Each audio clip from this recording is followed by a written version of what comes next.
Supplementary demands के ऊपर आपने बोलने की मुझे इजाजत दी। इसका मतलब यह है कि आप सप्लीमेंट्री डिमांड्स के जरिए आप सरकार से पैसा मांग रहे हैं सरकार चलाने के लिए। मैं एक सवाल संसद से मांग रहे हैं। मैं एक सवाल फाइनेंस मिनिस्टर साहब से करना चाहता हूं।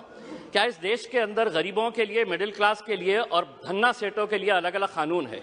मैं आपको बताना चाहता हूं, अगर इम्तियाज जलील 50 लाख रुपए का अगर लोन लेता है और वो लोन डिफॉल्ट करता है तो बैंकों को ये इख्तियार है कि मेरा नाम, मेरे गारंटर का नाम, मैं जो प्रॉपर्टी मॉर्गेज कर रहा हूं उसका एडवर्टाइजमेंट अखबार के जरिए वो देकर मेरी प्रॉपर्टी सीज करते हैं और मुझे बदनाम करते हैं मैं 50 लाख रुपए का लोन लिया हूं।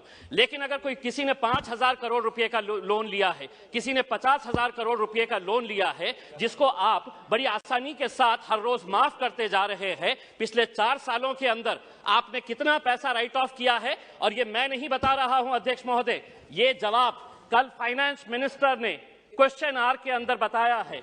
तो सुनिए, उसके अंदर पिछले 4 साल के अंदर कितना पैसा 8,48,186 करोड़ रुपीस का लोन राइट ऑफ किया गया है।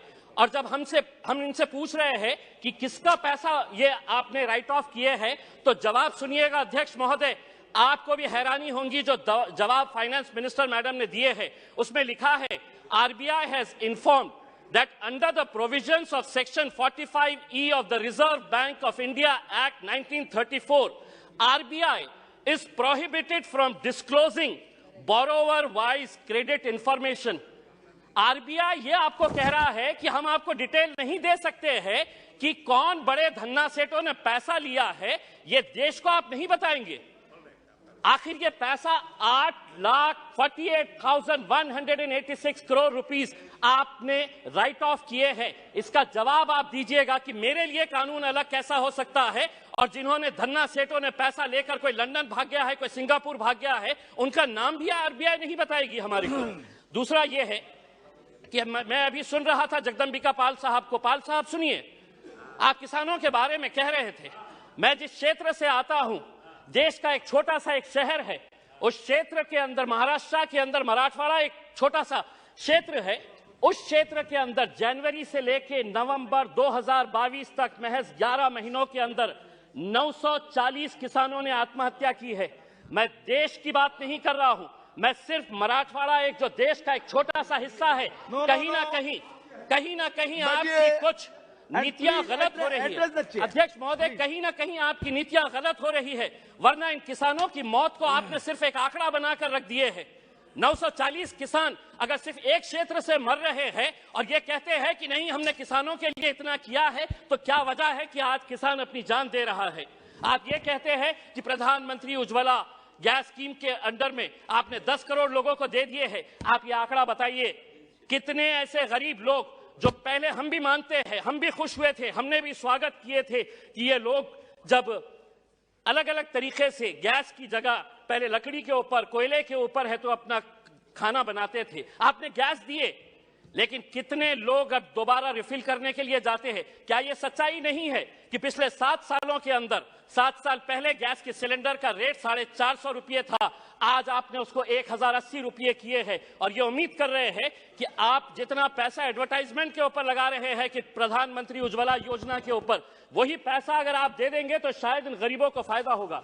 अनएम्प्लॉयमेंट, आज बेरोजगार, ये आंकड़ा मैं नहीं बता रहा हूं, कोई मनगढ़ंत आंकड़े नहीं बता रहा हूं, centre for monitoring Indian economy इनके आंकड़े आए हैं।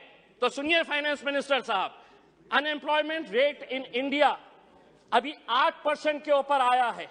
3 महीने का सबसे ज्यादा का आंकड़ा जो है वो अभी आया है। अध्यक्ष महोदय, हो सकता है आपके पास भी एक EPS 95 की एक स्कीम है।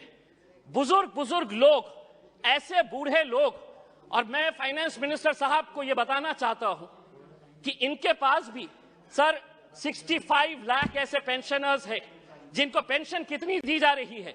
250 रुपये, 500 रुपये।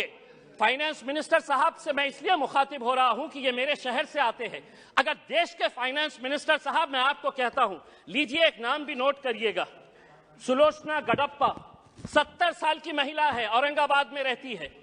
सुलोचना गडप्पा, फाइनेंस मिनिस्टर साहब, नोट करिए, आप औरंगाबाद शहर से ही आते हैं, उसको कितनी पेंशन दी जाती है? 250 रुपये। 70 साल की, कोई बच्चा नहीं है, और 250 रुपये के अंदर वो अपना घर का बसेरा करेगी।